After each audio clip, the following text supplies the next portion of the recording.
disruptive. America that I fought for. Weird thing to happen. Hello, one and all. We turn gears to talk about the Wicked Witch of former politics, Hillary Rodham Clinton, the OG Real Housewife of a rapist, went on to appear on Jimmy Fallon's show, The Tonight Show. And the fact that she's still doing media appearances, the fact that people are still reaching out to her to be on television is kind of just disgusting. It's kind of just depressing and disgusting at this point. Considering all that we know about her, the ravagery, the competitiveness, the ego fragile person that she is, the narcissistic personality, the psychoticness of Hillary Clinton, the fact that she will trump up, psyop after psyops to silence half the country, to prosecute her political opponents, to go after anybody that she disagrees with, is just, it's just absolutely depressing. And when you see her still doing countless media appearances on talk shows and podcasts and radio shows, it's devastating. It's devastating. And I just want to yell to those hosts, what the hell is wrong with you? Even if you have no idea about politics, you should know by now that Hillary Clinton is not a good guest. But Jimmy Fallon, because NBC, national broadcaster, why not have a psychotic shrill of politics on The Tonight Show? And one of the things that they discussed here was the upcoming election, in the fact that it's going to be Trump v. Biden. Once again, it's like a reboot of 2020. And right now, people just feel so disfranchised. People are feel like they've been thrown under the bus. And to deal with an election that they know is not going to have a good outcome either way they choose, people are looking for a way out. People have been looking for a way out for a long time. And Hillary Clinton, I guess, is making media appearances on behest of Joe Biden, because why not have someone actually coherent enough to finish a sentence between him and Kamala Harris? Hillary Clinton was asked this by Jimmy Fallon. How are you going to resolve people's issue when it comes to the election? They feel disenfranchised, and they only have two options. Really, they don't have any options, but they feel like they have two options, because whether you vote red or blue, either way, they're going to screw you. That's the rhyme scheme that I've always come up with. And here's her response to this. Biden versus Trump. Yes, we know that. It is. What do you say to voters who are upset that those are the two choices? Get over yourself. Those are the two choices. Yeah, love that. Right? And good.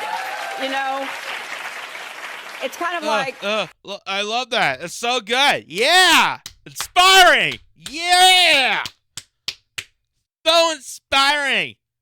Yeah, get over yourself. Like, you only have two options, and it's barely an option because you're still going to vote for Wall Street and the military-industrial complex and all the corruption done by big corporations that are invested into the government, which is foreign fascism. But yeah, get over yourself. Yeah.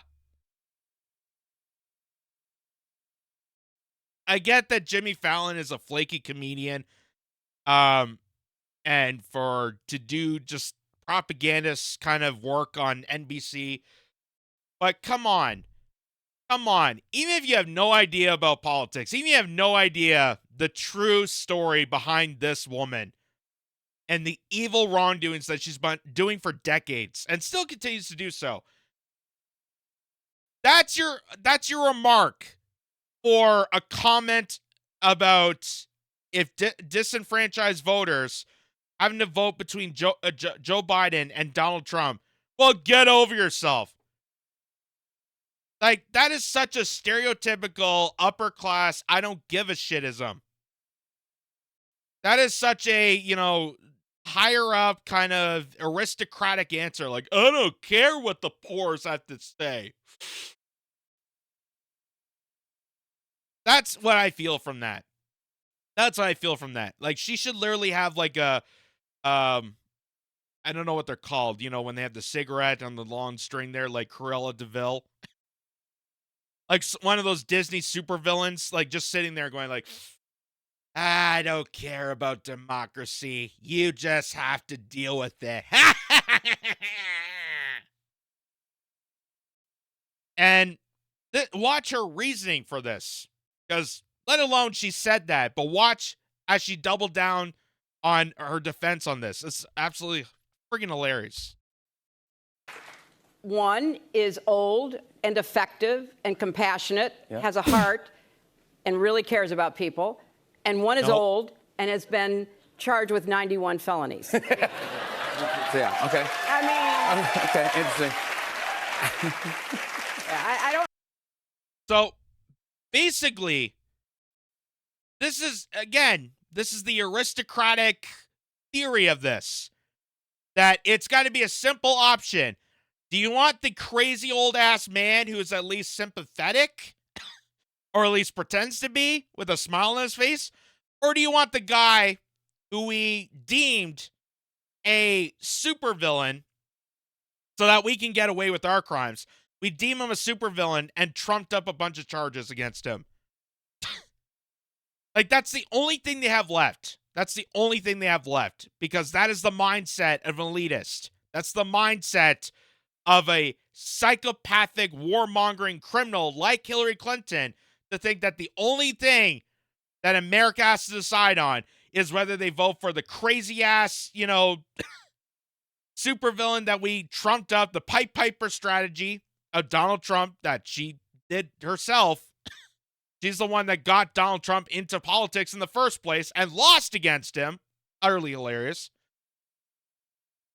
Or Joe Biden, who is leading us down to the path of World War III, has created mass inflation, mass hysteria, mass censorship, and so many problems after problem after problem.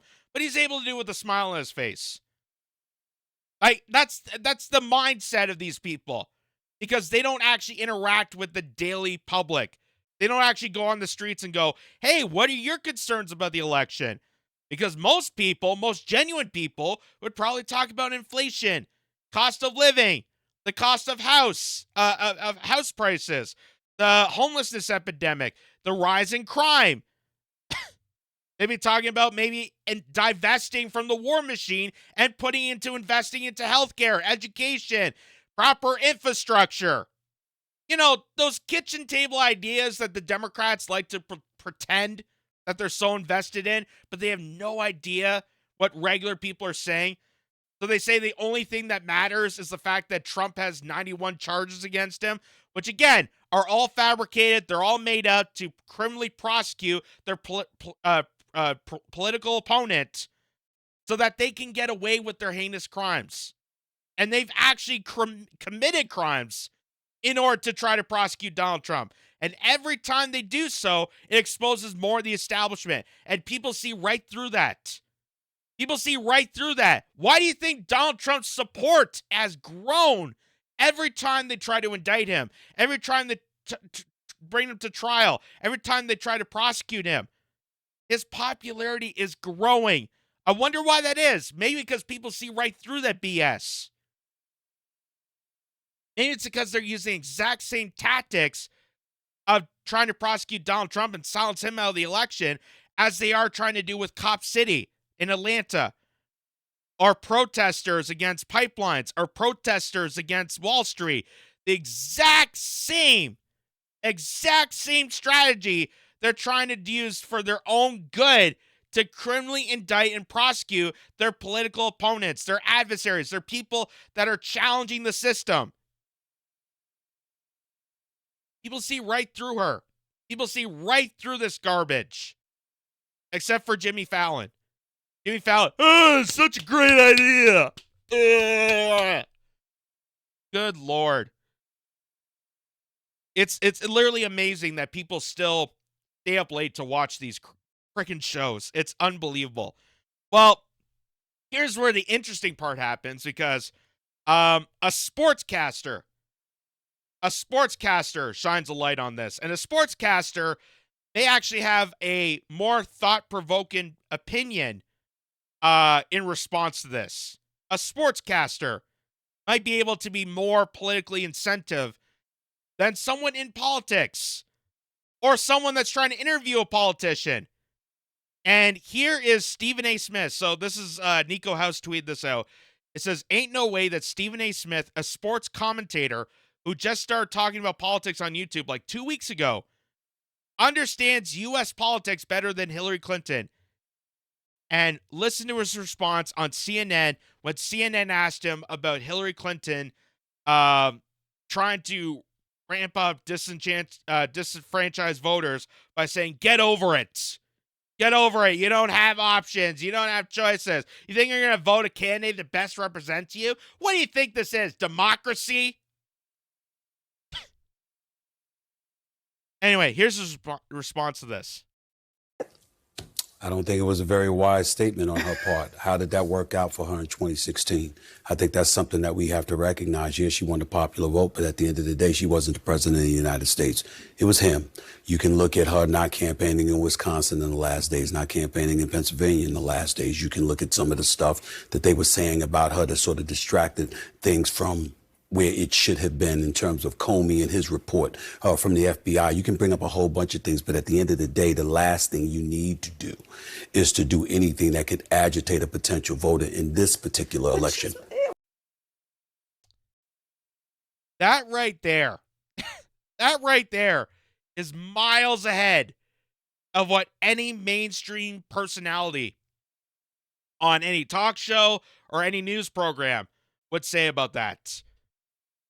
And this is coming from an NBA commentator.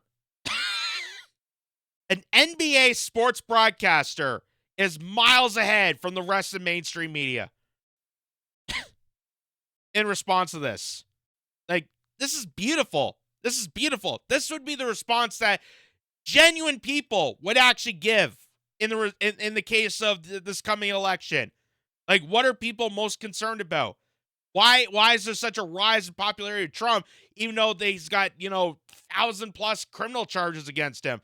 Maybe because people are seeing right through that. They know these criminal charges are made up and fabricated in light of the establishment trying to silence him out of the election process. They're terrified of him. So they're trying everything they can, down their dirty tricks, opening up their playbook to try to silence out the competition. And they will do anything, and I mean anything, to do so. But people see right through that. They don't care about that. They're more concerned about the status and safety and health of the country, the rest of the nation that's in trouble right now from this petty feud. So let's hear the rest of this. What do you make about the actual argument that she's making? I mean, she's basically saying two old people, yes, but they're substantively different. I mean, Absolutely. So CNN, right over their head. Well, let's talk about the fact that she said they're two old people and they're substantively different. Substantively different. Yeah, I would say so. Joe Biden is currently getting us on the track of World War III, and Donald Trump says mean tweets. I'd say they're definitely it's comparing apples and oranges there.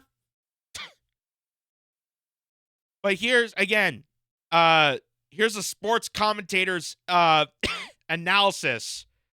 And maybe sports commentators are like the last resort of truth on any broadcast network, because it's kind of hard to lie during a sports broadcast.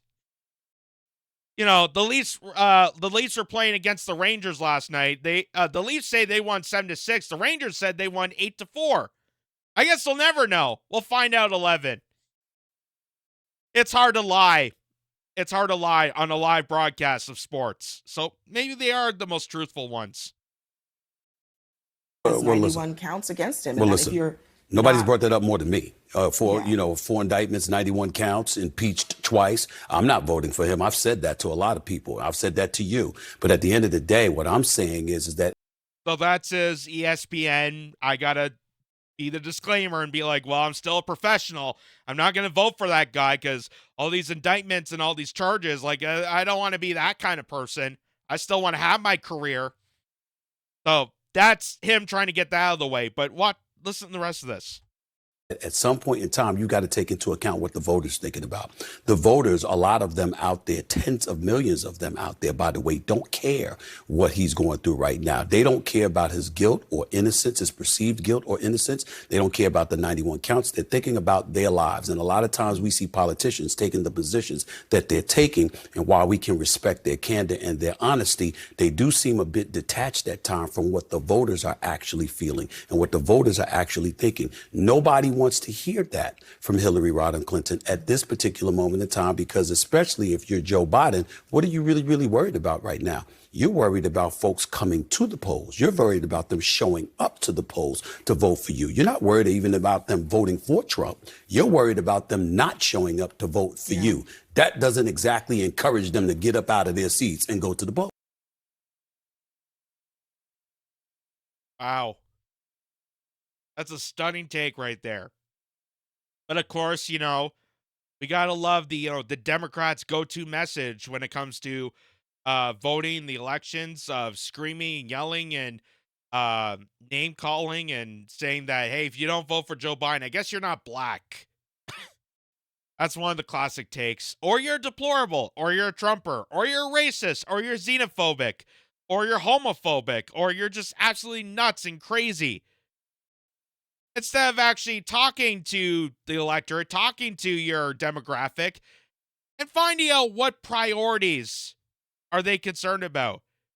Maybe it's something to do with the fact, I don't know, that we're in a constant crisis mode right now, where people are at the brink point of deciding to put food on the table to feed their family, or keep the lights on, or have a roof over their heads. Maybe that's a issue that should be brought to attention in the result of who they're best voting for. But the establishment, again, because they're so disconnected, because they have no incentive to help the ordinary person, they have no incentive to actually help their demographics, the people that are actually going to vote them into office. They're concerned about pleasing their masters, pleasing their lobby groups. So that's why Hillary Clinton goes on mainstream media talking shows, goes on to late night talk shows, and the only thing that she can come up with when Jimmy Fallon says that people are disenfranchised, they're concerned that there's only two options in this race. We've done this before in 2020, and here we are in 2024, about to do this again. And people are sick and tired of this. People are sick and tired of the scheme of the American democracy to think that you have options when really you don't have options. Because either way, red or blue, both parties are going to screw you. It's a uniparty. They both serve Wall Street. They both serve the military-industrial complex. They both serve large corporations. And none of them actually give two craps about you. And your only response to it, your only response is to say, get over it. Because that is going to get people off their asses on election day to vote for these candidates. It's like a George Carlin George Carlin stand-up being played out. Like when he mentions about how he doesn't vote on election day, how he doesn't care, and he just sits at home and, jacks off. And that's probably what most people are feeling at this point. Like, what exactly is the point? What is the purpose of me getting up to vote for two candidates that are the most god-awful candidates to imagine? What are they actually going to serve? What is their purpose? And why should I actually give a damn about voting for either of them? They don't have any options. They don't have any sort of defense, any sort of, ability to mobilize people to elect these candidates. So they're just going to yell at you. They're just going to name call you. And you think that's going to do anything for the country? You think that's any incentive for future generations to, vote and care about democracy? Or is this just you being narcissistic and being the psychopath that you truly are and just deflecting from the fact that your party, you as a person, Hillary Clinton, are disgusting and dreadful against the nation. That a sports broadcaster has to educate. A sports broadcaster has to go miles ahead to educate people on just simple policy measures when it comes to the American election.